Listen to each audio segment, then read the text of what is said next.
Hello guys, Shia here. I'm excited to bring you guys some footage of the closed beta test that I was lucky enough to participate in, along with some commentary on the interview I've had with one of the representatives of the official Where Winds Meet feedback team.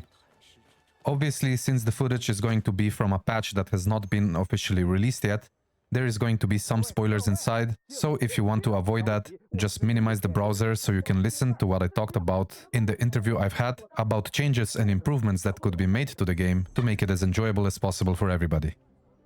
Of course, I'm sure you're all curious about the full details of the patch that we will be receiving, but I have to apologize, because I really cannot say everything since I'm under NDA. I will be able to talk about all of the details in a couple of days though, so I will release a follow-up video that is going to give you guys all of the info that you want. As far as the interview goes, I'm happy to tell all of you that the developers really care about the player opinion and they want to make sure that we are satisfied with their game, so they are taking all of our wishes into account, trying to make the game better as fast as possible. We've talked for more than 2 hours about pretty much every aspect of the game, and I was able to ask some questions and propose improvements as well for everything I could think of. Many of these suggestions came from the speedrunning server, and we tried to think together on the things that need to be changed in terms of PvE to make speedrunning and in general PvE as enjoyable as possible. For GvG improvements, I spoke with my own guild about it to tackle all of the issues that we experienced during GvG, like bad performance or players not loading in, and there was also an extensive talk about player retention and how we should bring new players as well as returning players back to the game and provide enough endgame content for everybody to enjoy. Of course, I cannot speak about a 2-hour conversation in a couple of minutes, so I'm just going to tell you guys what I proposed for all of the different aspects in the game. For GvG, the main idea that I wanted to propose is an ability to hide all of your allies. Like many games, there should be a setting that allows us to hide certain characters, because with the character loading issue that we have in GvG, if we could just forcefully hide all of our teammates, the enemy could load in much easier, which would result in a way better PC performance. I think this way, GvG would be accessible for many more players that currently cannot play because of their PC being too weak. Some other propositions that I've made is to be able to hide ally ability effects in GvG, hide skins from others, so everybody would be a default appearance, and for them to just focus on performance optimization as much as possible. Another idea that I wanted them to implement is more player marker options for the 15-man parties. Currently, the markers that we have are sometimes just not enough, and if we would have more different ones, we would be able to mark our players way better. Another marker that I wish for them to add is the marker that is already added in the PvE game mode in dungeons, which is the marker that you can place on the ground and it floats a little bit above it with a number. This would help us strategize much better during combat, so I hope they will listen to our suggestions and add these things. Some of the important bugs that I talked about is corpses blocking nameless damage. For anybody that plays GvG seriously, they must have noticed that when people die, the animation of their corpse can actually block nameless charge and nobody behind the corpse gets damaged. Another important bug is also nameless sword special not activating triple waves, which only happens in GvG as far as we've observed.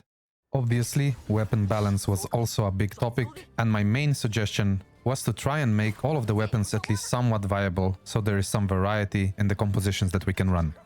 For PvE, the main topic was how to improve speedrunning, but we also talked a lot about the new game modes that are gonna be coming out very soon and how to make them even more appealing to players. Some of the changes and fixes that I proposed with the help of the speedrunning Discord is to first fix the personal stats that we can see at the end, because currently we can only see the details of the MVP, even though before we could check the details for every single member of the party. This is currently bugged, so I hoped for them to fix it. Another change that we really need for our speedrunning is to reset time when we are pressing refight during the boss. Because right now, once you actually attack the boss for the first time, you need to fully leave the dungeon to reset the timer for the leaderboard. Of course, this would only work on the first boss, so you couldn't just get a perfect run on the first boss and then keep resetting on the second boss to get the best possible time. Another annoying thing we have to deal with is when there are multiple tanks or no tanks in the party, once you select the damage taker and enter the next boss, the damage taker gets assigned to the default person again, which is the guy with the highest mastery. Another very important bug that I brought to their attention is also attacks not registering on bosses, which I noticed many times because, as you know, with moblade being so slow, any attack that we miss is devastating for us, so this bug essentially ends the run. I also quickly talk about the bosses stopping with their attacks. This happens many times during speedruns where the boss just starts to T-pose and doesn't do anything for a couple of seconds, which can completely break the run as well. Some of the changes that we talked about with the speedrunning Discord were also put in a document that I will be sending to the representative that I spoke with, so she can forward it to the development team.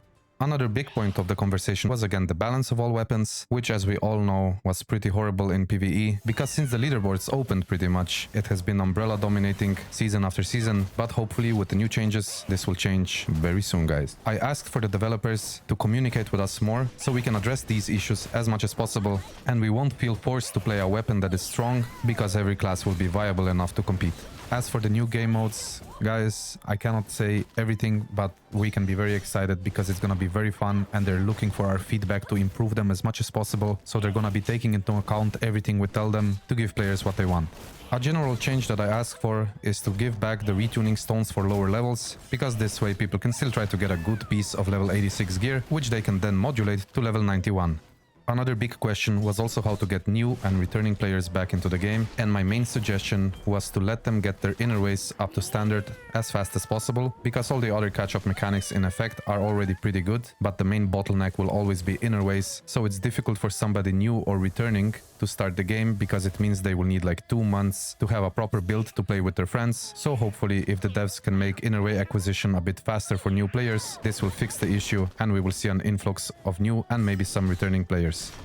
For the new patch info, you can expect full details on the 26th, but please remember that this is all early access footage, so everything is subject to change if the developers desire. Hopefully, if this video gets enough traction, the developers will realize how important this is for us, and they will focus on making these improvements as fast as possible. Thank you all so much for watching, and I'll see you guys next time.